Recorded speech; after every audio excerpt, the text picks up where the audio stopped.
नमस्कार दर्शक बंधु देवांजना गार्डनिंग चैनल को मु देवाशीष आपण मानक स्वागत करुच्ची। ओएस्टर मशरूम माने ढिंगिरी छतु चाष केमती करिवे आज मु आपण मानक मूलरू शेष पर्यंत कहबी टिकी निकी करके समस्त जिनस भल भाव में बुझे कहबी कौन करने हम कौन नाई सबू जिनस आपण मैंने भिडियो जानी पारिबे। भिडियो को आपण मैंने शेष पर्यंत देखंतु। या पूर्वर मु आपण मानक गोटे भिडियो माध्यम देखई जे ढिंगिरी छतुर बेड आपण मैंने केमती पकेबे। जदि देखी नाहांती एई भिडियो माध्यम रे मु आपण मानकु समस्त जिनस कहया पई कि जाउची।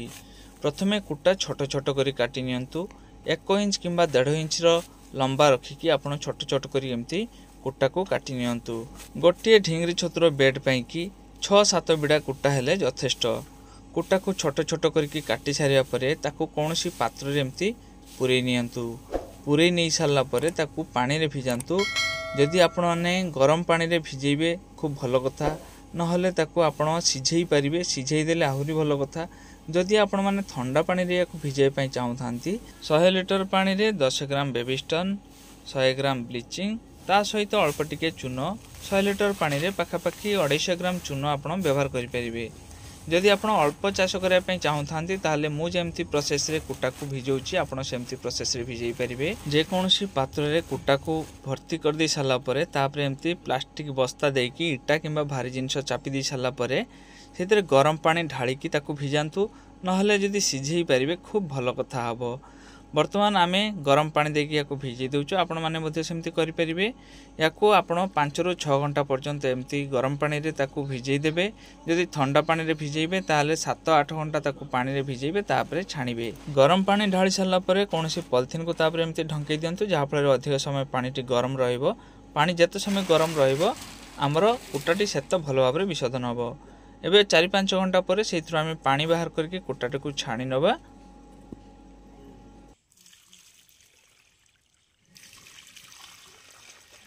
कुटा को पानी रू छाणी सारला परे ताकू आमे 4-5 घंटा पई खरा रे सुखई दबा। जे पर्यंत एथरो आर्द्रतार मात्रा कमी न जाईची माने अधा सुखिला टाइप रो हेई न जाईची से पर्यंत आमे याको खरा रे सुखई दबा। नहले आपण पंखा चलेकी मध्ये एथरो आर्द्रता कमी परिबे। एथिरे आर्द्रता रहइबो पाखापाखी 25 ରୁ 30%। बेसी आर्द्रता रहिले किंतु आपण छतु भलो पाई परिबे नाही। पतला पतला करके खरा रे एमती सुखई दियंतु। मझिरे मझिरे ताकू उल्टे दउथबे जहा पर खूब शीघ्र एथरो पानी रो मात्राटी कमी जिवो। तापरे याकू नेकी आमे बेड पकई परिबा। ठीक 4 ରୁ 5 घंटा परे कुटारू पानी सुखी जाईची। देखंतु कुटा केमती देखा जाउची। जे पर्यंत एमती कुटा न हेची से पर्यंत ताकू नेकी आपण बेड पकांतु नाही। जदि बेड पकेबे से बेड खराब हे जिवो। तेणु जदि न सुखीची आपण आउ किछि समय अपेक्षा करिवे सुखिया पई कि तापरे ताकू नेकी आपण बेड पकेबे। एबे आमे बेड पकेबा। बेड पकेबा पई कि आमे गोटे पॉलिथिन नेइचु। पॉलिथिन रो 2 मुंड खोला अछि। 2 मुंड खोला रहिबो। एटा को कुआ जाय ग्रोसरी पॉलिथिन। आपण एइमती पॉलिथिन बाजार रो किनिके आनी परिबे। एई पॉलिथिन रो साइज होची 14-26। जे कोनसी बड़ बड़ पॉलिथिन विक्रेता मानक पाखरे आपण सहज रे पाई जाई परिबे। एबे एई पॉलिथिन रो गोटिए मुंड बंद कर दवा पई पड़िबो। कोनसी सूता किंबा दौड़ी सहायता रे ता मुहटी को बंद कर दवा पई पड़िबो। काहे कि एई पॉलिथिन रो 2टी मुह 2 मुंड यार खोला। गोटिए मुंड बंद न कले आमे एथिरे छतु बेड पकई परिबा नाही। तेणु गोटिए मुंड बंद कर दे सारला परे आमे एथिरे बेड पकेइबा। काहे कि ना हमरो बेडटी ठीक सिलिंडर आकृतिर हबो सेथि पई कि हमकु एमती पॉलिथिन दरकार। एबे आमे एथिरे बेड पकेइबा। मने रखिबे कुटा चिपुडिले हाथ ओदा होथबो किंतु पानी बाहर नथिबो।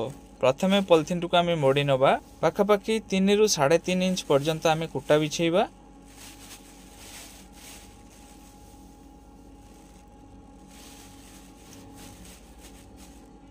एबे आमे एथिरे छतु मंजी पकेइबा। किंतु ए पैकेट भितर छतु मंजी अछि। देखंतु पूरा धळा देखा जाउची। ए छतु मंजी को आमे एथरु बाहर करनबा। साधारणतः छतु मंजी प्लास्टिक पैकेट रे आस्ताय नहले काचो बोतल रे आस्ताय। ए प्लास्टिक पैकेट रे मंजी देखंतु पूरा पूरी धळा देखा जाउची। आउ टिके शक्त होईची। जे पर्यंत एमती पूरा धळा न देखा जाईची से पर्यंत आपण से छतु मंजी को व्यवहार करंतु नाही। काहे कि छतु मंजी पूरा पूरी भाव रे ग्रोथ हेई साला परे जाकी ताकू व्यवहार करले जाकी आपण सेथु फलाफल पाई परिबे। जदि पूरा पूरी भाव रे धळा देखा जाउथो ताहाले आपण ताकू व्यवहार करले सेथु कोनोसी लाभ पाई परिबे नाही। एबे मु छतु मंजीटी को गुंड गुंड कर नेइची माने अलग अलग करिके ता ऊपरे बेसन को ता सहित मिसे दउची। मंजी और बेसन को आमे भलो भाव रे गोळे नबा। गोले सारा पर आम छतु बेड्रे या व्यवहार करवा।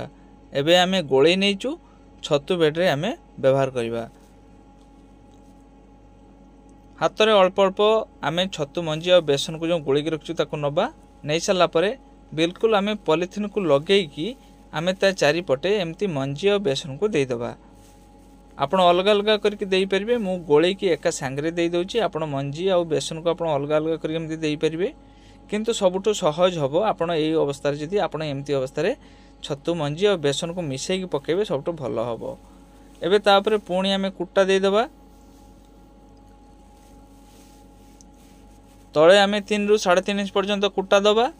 पुणी मंजी दे सारा पर पुणी तापर कुटा को आम सेमती 3 ରୁ 3.5 इंच दबा। जेबे आम या प्रेस करदबा दुई हाथ में सेतेबेले ए कुटार उच्चता पाखापाखि 1.5 ରୁ 2 इंच भितर रहिबो। प्रत्येक थर आपण कुटा और मंजी दे सारा पर हाथ में ताकू भल भाव प्रेस करदे जहाँफल कुटाटी भल भाव सेट होगी बसीज। एमती भाव एकदम पॉलिथिन को लगेकि आपण छतु मंजी आउ बेसन दुईटी जाक मिसेकी दे पारिबे। आपण जेतटी लेयर इच्छा दे पारिबे। किंतु मन रखिए गोटे बेड्रे आपण गोटे ही मंजी व्यवहार करेंगे। ताठू कम व्यवहार करेंगे नहीं। गोटे मंजी माने गोटे पैकेट बा गोटे बोतल को बुझाई थाए। एमती करी स्तर स्तर करके आपण मंजी आ कुटा को दे चलथिबे। एबे आमे शेष लेयर मंजी दबा। शेष लेयर रे आपण तार मझा मझी जगह किछि मंजी दे दियंतु एवं तापर बेसन दे दियंतु एवं शेष रे कुटा को तापर पतला पतला करके बिछाई दियंतु। एबे आमे बेड पके सारचु। पॉलिथिन रो मुहटी को एबे बंद कर दबा। मन रखिए प्रत्येक थर कुटा और बेसन दे सारा पर भल भाव दुई हाथ प्रेस करदे एवं जितेबाला तार मुहटी को आप बांधे से भल भाव प्रेस करिकी ता मुहटी को भल भाव बांधापी पड़ो।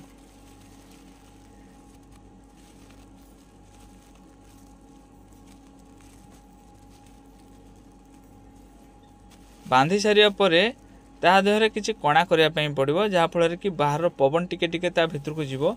जदि भितर को पवन टिके न जीव ताहले ता भितर माइसिलिया ग्रो करि परिबो नाही। तेणु छुंची किंबा कलम मुनरे छोट छोट कणा करदे। जो जगह मंजी किंबा बेसन देखा जाउनी सेमती जगह कणा करेंगे। कणा बहुत छोट करने पड़ो। जदि बड़ करदे से जगह माछी मैंने अंडा देदेवे। अंडा देदेले ता भितर पोक हो। तेणु छोट छोट कणा करेंगे। जदि कणा बड़ होता है से जगह आपड़ तुला देकी से कणाटी को बंद करदे। बेड पड़ सारा पर ताकू आपण 17-18 दिन किंबा 20 दिन पर्यंत जो जगह पूरा अंधारिया जगह माने बाहर आलू आसुन तो सेमती जगह रखीदे। जदि एमती घर भीतर रखुंत ताले चारिपटे नेट किंबा कपड़ा देकी ताकू टिके अंधार करदे जहाँफल या भितर माइसिलियनटा भल भाव ग्रो हम। जमती सूर्य किरण किंबा बाहर आलुओ या भीतर को बेसी प्रवेश कर न पारे। पाखापाखि 18 दिन पर बेड गुड़िक धला रंगर देखा जाउची। एगुड़ाक आहुरी धला देखा किंतु एबे आमे कौन करवा गोटे ब्लेड साहाय्य ता देहरे आमे 3टी किंबा 4टी जगार आमे एमती सीधा सीधी ऊपर तल पर्यंत कट लगेदवा। कट लगे पॉलिथिन को आमे टिके टिके फांका करदवा जहाँफल से जगह देकी पिन हेड बाहर। आपण फांका न कले मध्य चलिबो। केवल एमती कट लगेदेले भी चलिबो किंतु फांका करदेले टिके भल। पॉलिथिन भी आप खोल दे पारे। किंतु पॉलिथिन टी खोलदेले गोटे समस्या हो पारे जे आपणकर छतु बेडटी सुखीजिव आ छतु कढ़ आसिले से कढ़ गुड़िक नष्ट हो। तेणु पॉलिथिन टी एमती रहिबो। केवल आपण देखिबे जे जो बेड गुड़िक पूरापूरी भाव में धड़ा हो जाइथिबो सही बेड्रे एमती कट लगेदेवे। कट लगे टिके टिके फांका करदे पॉलिथिन टी को 3टी किंबा 4टी जगह करेंगे। अधिक जगह कर आवश्यक नहीं। पुणी देखिए ठीक 7 ରୁ 8 दिन पर से छतु कढ़ आसवा आरंभ हो माने पिन हेड आसवा आरंभ हो। ठीक 7 ରୁ 8 दिन पर देखंतु आमर पिन हेड केते आछि। खूब सुंदर लगुच देखिया कि अधिक जगह जदि आपण कट लगेबे आपणकर छतु बेड्रे सेते भल छतु हबनी। आपण अल्प जगह कट लगेबे देखिए से भल छतु बाहर।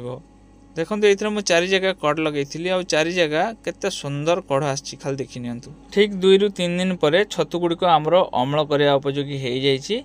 देखो से छतु कढ़ गुड़िक केते बड़ होइछि। आपण मानक मन में प्रश्न थाई पारे जे आमे एथिरे पानी स्प्रे करिबु कि नहीं। हाँ पानी स्प्रे करि परिबे किंतु छतु जेतेबेले कढ़ बाहरिबो से समय स्प्रे न करके कढ़ टिके बड़ होगा पर आप स्प्रे करेंगे। आउ छतु तोली सारा पर आपड़ ए पानी स्प्रे करेंगे। जेते थर आप छतु तोलिबे, छतु तोली सारा पर जो जो जगार आम कट लगेचु से सब जगार केवल पानी आप स्प्रे करेंगे। हाथ में सिंचन करेंगे ना मेसीन रे सिंचन करेंगे। एबे ये बेड्रु छतु आम तोलिबा एटा भितर ठीक ठाक भाव में देखा जाउनी, तेणु मु एटा को बाहर को नहीं आसी। देखंतु एथरे केते छतु हेची। आशा करूची एथरु पाखापाखी आज 600 ରୁ 700 ग्राम किंबा ताठू अधिक छतु बाहरिबो। दर्शक बंधु गोटे बेड्रु आपण मैंने 3 ରୁ 4 मास पर्यंत छतु अमल करेंगे। प्रत्येक थर छतु तोलिबे जेमती एबे छतु हेची मु छतु तोलुची। छतु तोली सारा पर आपण एथिरे पानी स्प्रे करेंगे। कौन जगह स्प्रे करेंगे, पॉलिथीन ऊपर तो स्प्रे कले किसी लाभ नहीं। तेणु जो जगार छतु बाहरी आम जो जगह पॉलिथीन फांका करूँ से जगह आपण पानी स्प्रे करेंगे। केवल पानी आपण से स्प्रे करेंगे। देखिए पानी स्प्रे करिवार ठीक 7-8 दिन पर पुणी आपण से छतु अमल करेंगे। एमती लगातार आपण 3 ରୁ 4 मास पर्यंत छतु अमल करेंगे। आशा करुँची दर्शक बंधु आमर ये भिडियोटी आपको निश्चित भाव भल लगी। आज मो सान झील मो सहित छतु तोलियापाई कि आसी आउ सी बहुत खुशी अच्छी। मुझे गोटे छतु बेड्रु छतु तोलिकी देखा आहरी भितर अच्छी छतु बेड्र छतु होती आउ कि नुआ नुआ छतु बेड पड़ी जो थे कि छतु एबे हेनी। आउ आमर जेहेतु एपटे छतुर चाहिदा टिके कम अच्छी से मुझे अल्प अल्प चाष कै आपण या वर्ष जाक चाष करें। वर्ष जाक शीत दिन तो साधारणतः ये छतुर अमल भल आसता है, किंतु आपण वर्ष जाक या चाष करें कहीं यार डिमांड बहुत भल रही। आउ यही छतुरु पाउडर तैयारी करिकी बहुत सब छुआ मानकर खाद्य जिनस तैयारी हुए, जेमती कि माने प्रोटीन जातीय खाद्य सब एथरु तैयारी हुए। ए छतु को आपण सुखेकी बाजार रे बिक्री करि परिबे। यार पाउडर करके मध्य बिक्री करा जाए। बहुत बड़ बड़ कंपनी अछंती यार पाउडर से माने किणी नियंती, याको सुखेकी बिक्री कले यार रेट भल मिलता है चाषी भाई माननकु।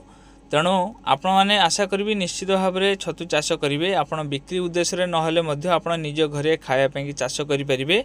आउ आपण गोटे बेड्रु भल प्रॉफिट पाई परिबे, कहीं गोटे बेड्रे आप थरे मात्र कष्ट कले थरे खर्च कले किंतु पाखापाखि 3 ରୁ 4 मास पर्यंत ये छतु आपण अमल करेंगे। आउ गोटे जिनस है पाଳ छतु बेसी समय पर्यंत आप स्टोर करके रखिपारे ना, फ्रिज रे रखले खराब हो जाए, किंतु ए छतु एते शीघ्र खराब हुए नहीं। वीडियो भल लगी लाइक शेयर सब्सक्राइब करने आदौ भूलिए नहीं।